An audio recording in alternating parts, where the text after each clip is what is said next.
Whether you remember yours being more grayscale or being spinach-colored with a refresh rate so low you're practically spamming the jump button so you don't get hit, it's hard to argue against the Game Boy's impact on anyone who grew up playing one. It didn't have the best tech built into it even then, but it didn't need to, because Nintendo knew that it was the games that count. However, time did take its toll, and through the years we did get updates on the Game Boy line of platforms, but they were still never cutting edge. Gunpei Yokoi was quoted as stating, "The Nintendo way of adapting technology is not to look for the state of the art, but to utilize mature technology that can be mass-produced cheaply." This philosophy has been turned upside down by Palmer Luckey. It's hard to believe that the Chromatic by ModRetro has been out for almost a year now, with its magnesium aluminum alloy shell, PBT semi-crystalline polymer D-pad and buttons, and the optional lab-grown synthetic sapphire screen cover that can only be scratched by your wife's wedding ring, or moissanite, or tungsten carbide, or ceramic sandpaper, or another sapphire. This thing was certainly built with the intention of being the last word in Game Boy clones, but does buying this portable game console imply certain connotations we're all tired of hearing about? Yes!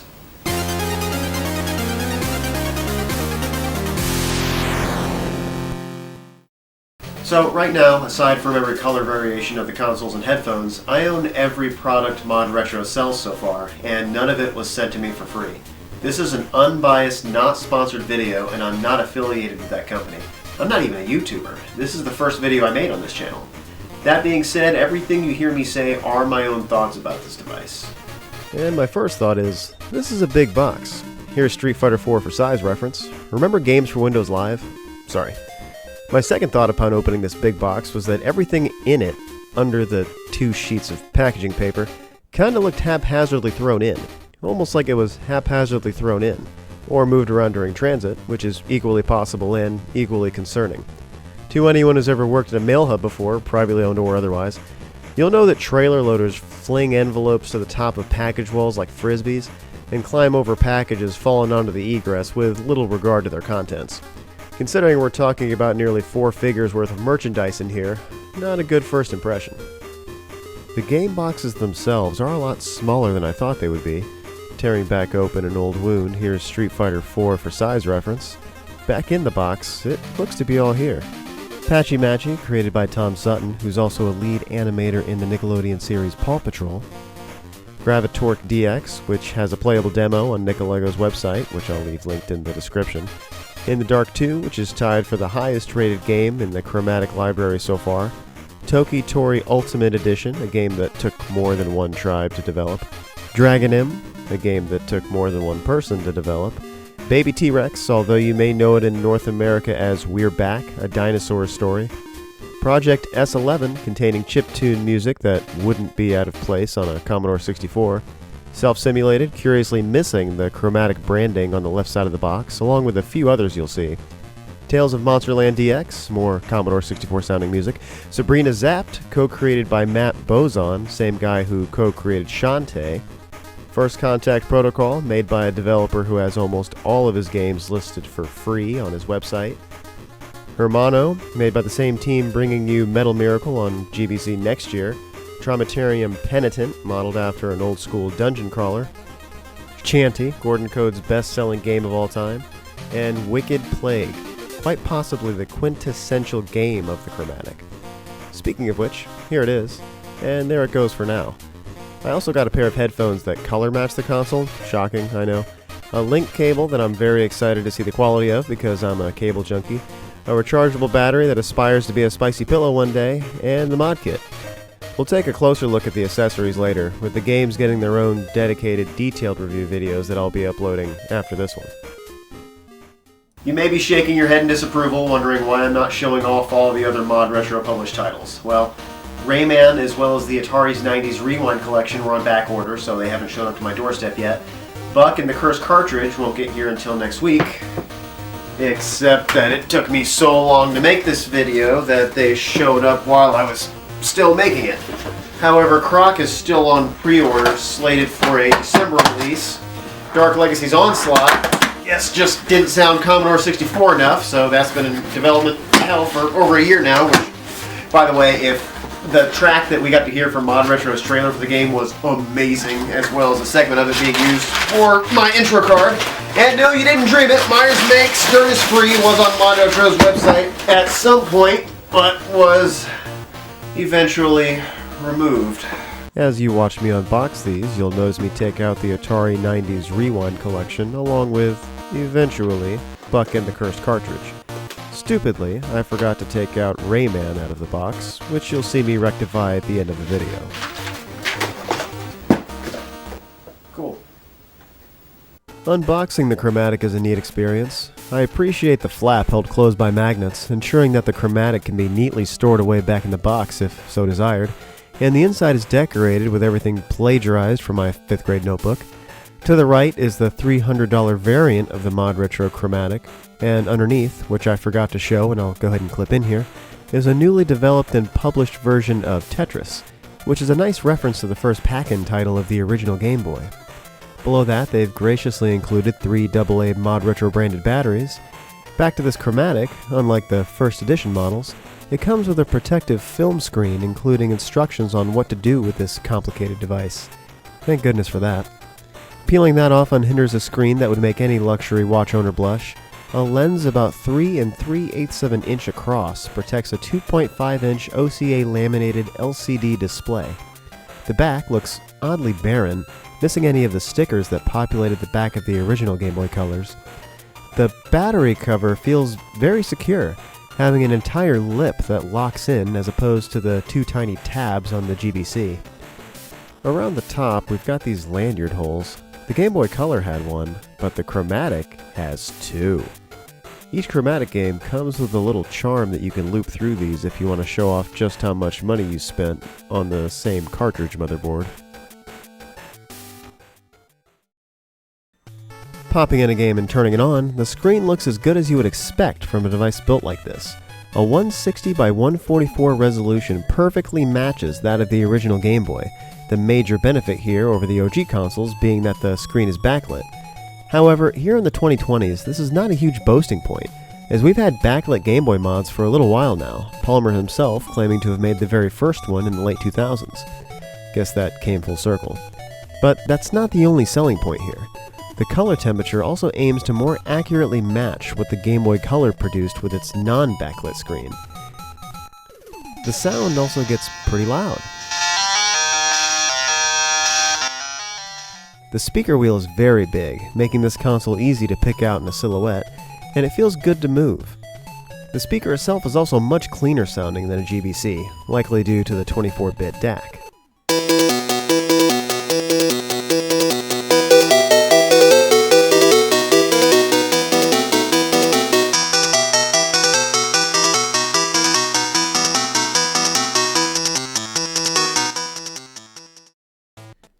The bottom of the console has a USB-C port that is capable of video out, but not directly to a monitor.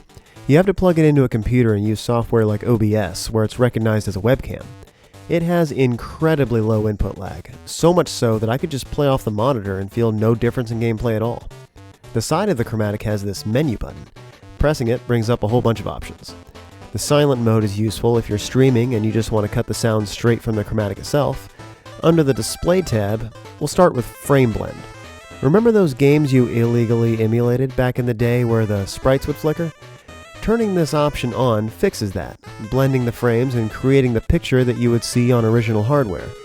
However, since this mimics the refresh rate of the Game Boy, it also introduces more motion blur. These options change the color temperature of the video. The raw option leaves the color option untouched, while corrected color brings it closer to what you would see on the Chromatic screen. The transitions change how the Chromatic deals with loading different parts of the game. Classic retains how original hardware dealt with it, which didn't matter on a screen with no built-in light, so it's nice that there is a smooth option here, which keeps the palette you've chosen on during transitions to different parts of the game. The low battery indicator is not a red light, but a red sprite that can always show, blink, or be hidden when your battery is low. When it gets low enough, the entire screen will go to the lowest brightness setting, giving you plenty of juice left to finish your Pokemon battle and save your game. Over in controls, you can block out diagonal inputs so that they don't interfere with your high score in Tetris. Pressing down shows the hotkeys for brightness adjustment and resetting the core itself, unlike holding A, B, Start, Select without the menu button, which resets the game within the core, simulating what happens when you do the same thing on original hardware. The palette options functionality has been greatly improved from previous firmware versions, where before you had to memorize button combinations to select your palette before starting the game, just like original hardware by the way. Now you can go here and select all of them from a menu, even allowing you to swap palettes mid-game. When you select one, the Chromatic will remember it and load it automatically when you put in an OG Game Boy title. Finally, we have System, where you can see which firmware version you're on. The player option is for labeling your Chromatic if you're streaming with more than one console, like in multiplayer instances or if you just want a hipster way of using a webcam. The serial number is a unique identifier specific to your Chromatic. If you want to update your firmware, you'll need the Firmware Update utility, which you can get from the Downloads section of ModRetro's website, but I like to call it Mr. Updater. I'm using Linux, so I downloaded the app image version of it. After you turn on the Chromatic and plug it into your computer, Mr. Updater checks to see if you're running the latest firmware. You can even update ModRetro game cartridges through this, as well as back up your saves, which is pretty awesome. Be careful though, if you have save backups from previous versions of games, they may not...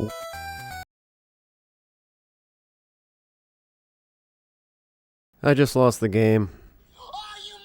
Anyway, if you have saved backups from previous versions of games, they may not work on newer versions, and you can't roll back to a previous version of a game once you've updated.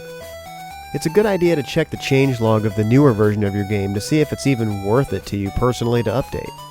Under the About tab, you've got hot links to update Mr. Updater, see its changelog as well as the changelogs for the FPGA and microcontroller unit inside of the Chromatic itself, the digital version of the Chromatic manual and the open log directory, which does nothing when I left-click on it, nor does it have any options when I right-click on it.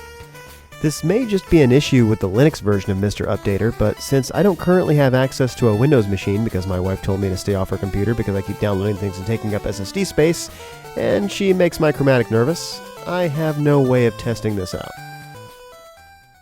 So I have here the Chromatic I bought from the GameStop just 2 miles from my house. This was my first exposure to it in person, and after everything I've heard some reviewers say about it, I ended up really liking it. But after hearing about some differences the launch console had with the revisions, I wanted to take a closer look myself. So, let's talk about it. Something I noticed on my first edition was that the pixels in the top left corner are cut off, while those pixels on the newer Chromatic are positioned perfectly. If there's no game in the Chromatic at all, the first edition will show a white screen, while the revision will default to Game Boy mode and show whatever color palette you've selected to play those games. Pressing the mode button does nothing.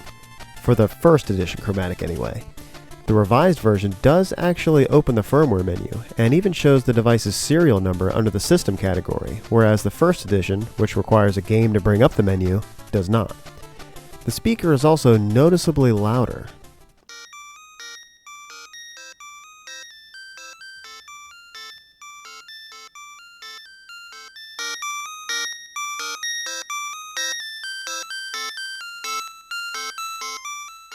Another nice improvement is the thicker backplate near where you put in the games, giving the carts a more secure feel when inserting or removing them, and leaving less gap between the game and the console, although there still is one. The IR port on top is in significantly better condition than my first, which arrived scuffed right out of the box. Good thing I bought the mod kit to avoid my warranty with, I guess. Brightness levels seem identical, at least from my eyes, and the buttons on both feel good and are very responsive. A breath of fresh air if you're moving on from an OG console that's seen better days. They're pretty loud though, so you may want to think carefully before playing this in bed next to your wife, who has to work in the morning and has access to one of the screen's kryptonite wrapped around her finger. The power button up top does feel slightly different on each model. I don't mean to say that the Switch itself varies in material, but the way it feels to slide it on and off is a little different. They even sound a little different.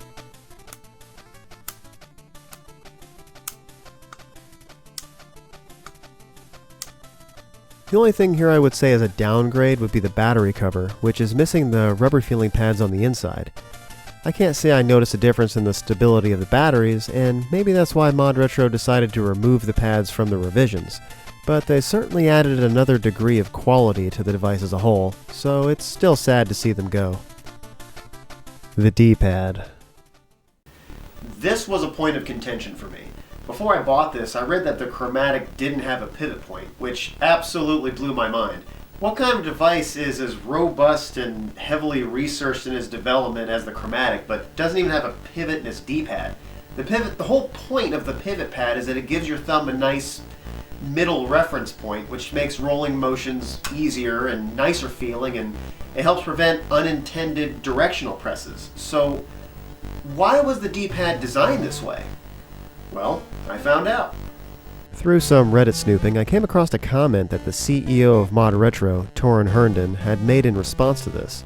With the username of GrilledStuffedXXL, he replied, "The D-pad, as designed, was a very careful trade-off made by playing games, watching Tetris players, etc., rather than strictly obeying D-pad test lore. Not to let the cat out of the bag too early, but the design is also chosen for maximum extension of functionality in the firmware menu, diagonal off, diagonal only, no multi-press, etc. All of this being said, we released the CAD for the D-pad, and it takes about 2 minutes to swap it out for other options. At the end of the day, D-pads are opinions about gameplay. There is no single answer. As for Link's Awakening, this is a very easy fix. We will roll it in with the updater utility. Yes, there is no single answer about what is definitively the best D-pad for a Game Boy, but how many complaints are there about the Game Boy D-pad anyway? We're not talking about an Xbox 360 controller here. This was a Nintendo product. What was wrong with the original D-pad that ModRetro felt the wheel had to be reinvented? But Torin responded further. We will release a firmware update that filters out any instance of 4-button press. I somehow did not know about this link glitch previously, so wasn't worried on urgency. We have long discussed additional modes as well in the menu, such as diagonals off, and so on. Now to dive into dicey territory. I just took this video where I'm attempting to demonstrate a few things. As a few of you point out, this is a D-pad that purposely deviates from the originals. You need to keep DMG and GBC in mind. Our D-pad is significantly wider, with a very specific roll bar height. You will see in my videos as I press the middle that we ride right on the edge of triggering any direction that you roll into. If you press down very firmly, you can get the forward trigger, which we can filter out. This is because in our testing with heavy diagonal games, we found that mechanically preventing multi-button results in a lesser experience with many types of games. In my video, you will see that as I casually attempt to press diagonal on both devices, they behave differently. We believe that the chromatic behavior is ideal. The long arms also give you improved control on the cardinal directions. I think in the longer term, we will all see that we weighed the mechanicals appropriately in combination with firmware options. All that being said, I gotta hand it to them. This D-pad is not nearly as bad as I was dreading it would be. Actually, it's pretty nice. Playing Power Quest, I'm able to pull off moves reliably, and it doesn't feel like a chore doing it. It's definitely no micro switch input or anything, but it gets the job done. The Chromatic is using the open source Game Boy Color Mr. Core, with a few changes to accommodate the system it's now being played on. You'd think there would be more mention of this from ModRetro, as it took volunteers a lot of unpaid time to develop this core that is still actively being worked on as of this video. Well, Palmer himself elaborated on this point. It isn't realistic to market this on par with things like a custom 1:1 display, because almost nobody cares or ever will care. Replicating the visual experience of a Game Boy Color is easy to understand and something anyone can appreciate. Sharing code with a niche open source FPGA project is not. That is true even within the tiny Mr. community itself. A GBC only no ROM device is only appealing to a small number of people. You only have so much attention to ration when marketing a new device, and the ultra hardcore audience already knows.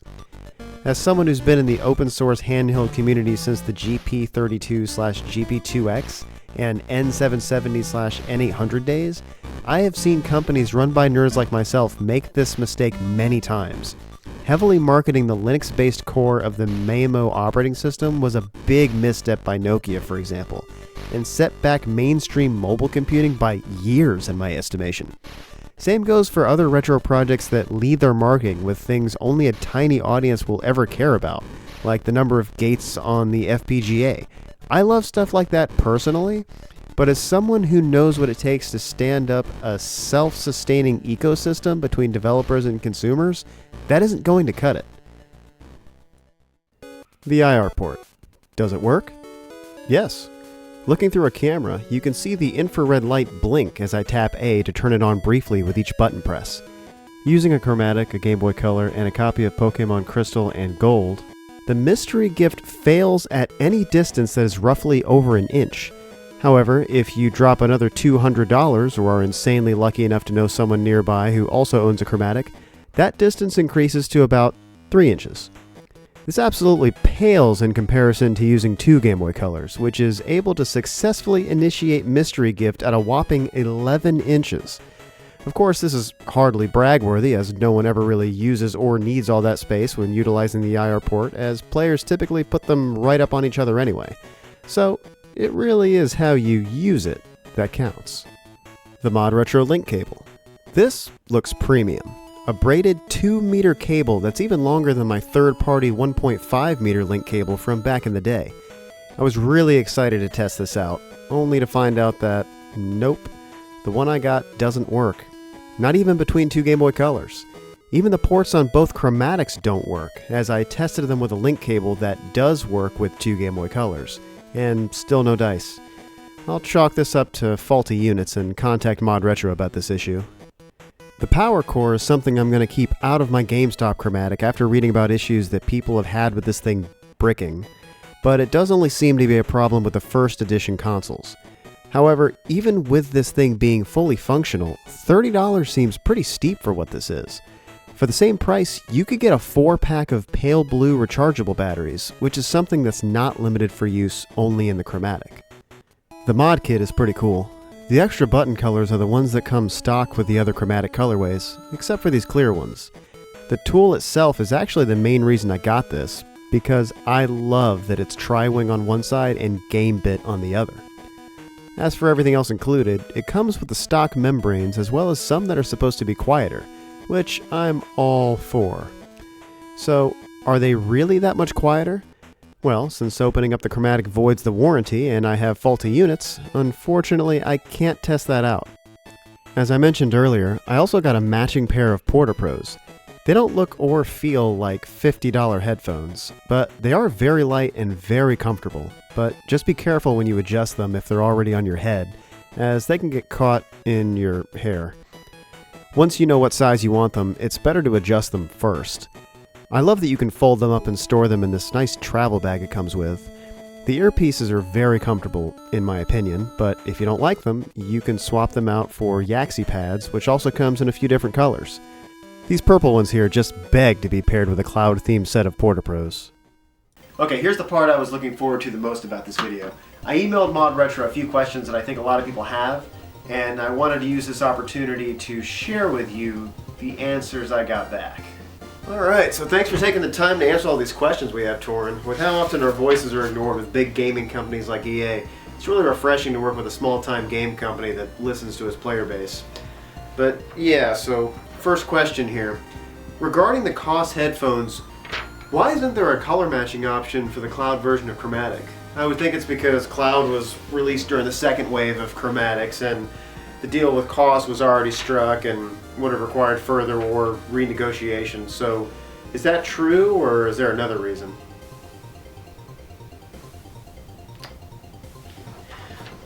Considering the design philosophy of the Chromatic, why'd you go with an IPS screen instead of OLED? Okay, these aren't even the hard Never mind, let's just continue. In an interview with Retro Dodo, Palmer said that there was a reason that you decided to not to go with metal buttons, but since Retro Dodo didn't press the issue further, Palmer didn't elaborate. What was that reason? Will there ever be support for games that utilize Super Game Boy palettes? Is the USB-C port capable of direct video out to a monitor? Could we see support for this in a future update? Could we see Bluetooth controller support in the future? What about Wi-Fi connectivity with other Chromatics? Is Dark Legacy's Onslaught still in active development? Is Myers Meg's Dirt is Free still in active development? Your name's not even Torin, is it?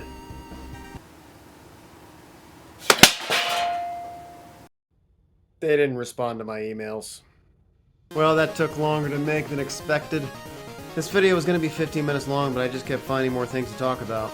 This channel is only going to be focused on detailed content about ModRetro products, so only subscribe if you're into that. Let me know what game you want to see me do my first game review on, or maybe I should wait for the M64. Oh, and I did say I was going to unbox Rayman at the end of the video, but I already threw away the box, but I found this boost box.